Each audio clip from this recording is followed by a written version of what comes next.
There's nothing that's truly passive unless you're part of the lucky sperm club. And then you just inherit money maybe, but you probably still have to listen to some stories you don't want to hear and maybe go to some family functions that aren't always the best to get that. There's some, it's not purely passive.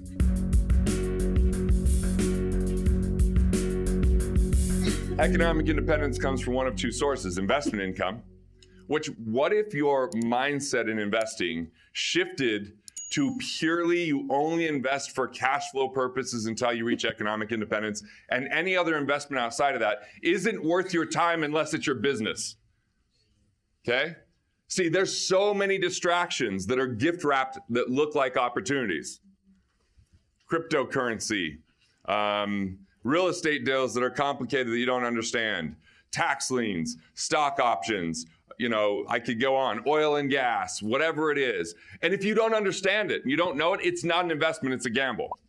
And the problem is there's too many people suffering from health issues in this world for you to gamble with your money, because it requires money to really make a major impact, because you have to hire people, you have to take care of yourself, you have to enjoy life along the way. And if you don't have money, then there's a lot of stress, unfortunately, or you can't hire the right people, you can't invest into marketing, you can't do the things that really can make an extraordinary impact. So the second thing that creates economic independence is entrepreneurial-based income.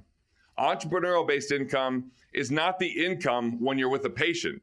It's the income that comes in even if you're not in the office. So I don't use the word passive income.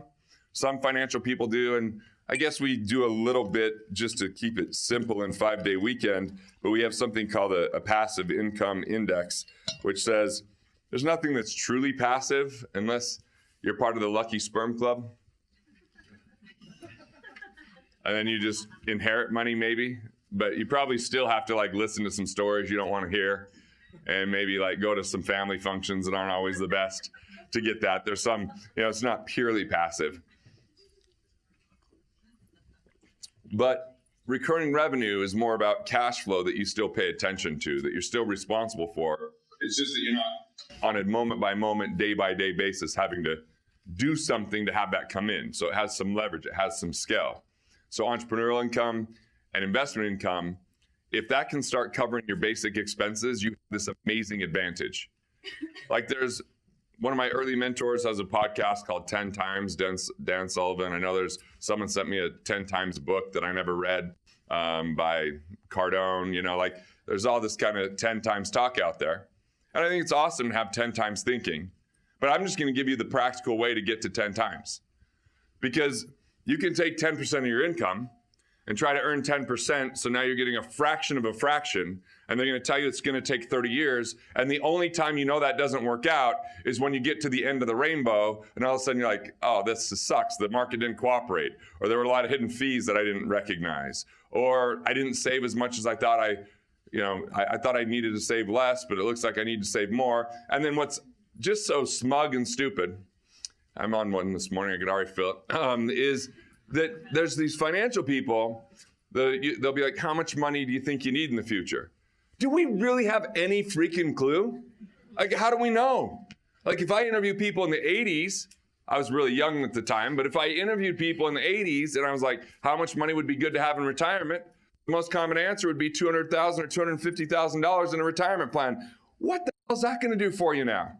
Nothing. So let's forget this notion of how much you need in the future, and let's start thinking from optimization, maximum output, the very best that you can do, as much as possible within legal, boundaries, essentially. That's the better way to focus on it. Unfortunately, there's no magic pill out there or magic product. So there's no financial product that you guys can just go buy and you're wealthy.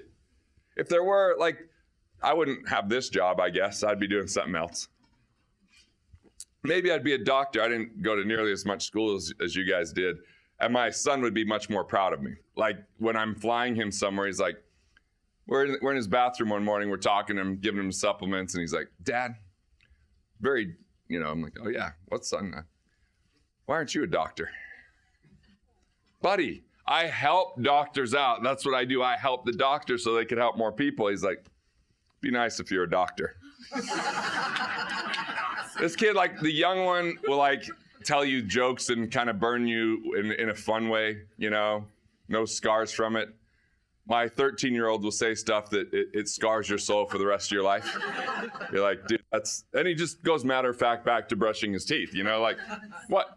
I'm just saying. So I should have brought him this morning so you guys could tell him that I'm helping you out. So, so economic independence is this 10 times factor because it means that all of your lifestyle and living expenses, you don't have to work for. You just have to monitor and manage to maintain that. So imagine what can happen if 100% of your income could be reinvested into your vision, into the right people for your practice, into the right processes for you to make it more efficient, into the right technology to get even more leverage and advancement. That's a 10 times advantage because everyone else still has that mindset of only having a certain amount of money that they can afford because of scarcity on what they invest in their practice. This is a plague throughout the health practitioners that I see where they don't hire the very, very best because they hire someone that's less expensive, yet the less expensive person produces, according to Steve Jobs, 1/100th of the very best.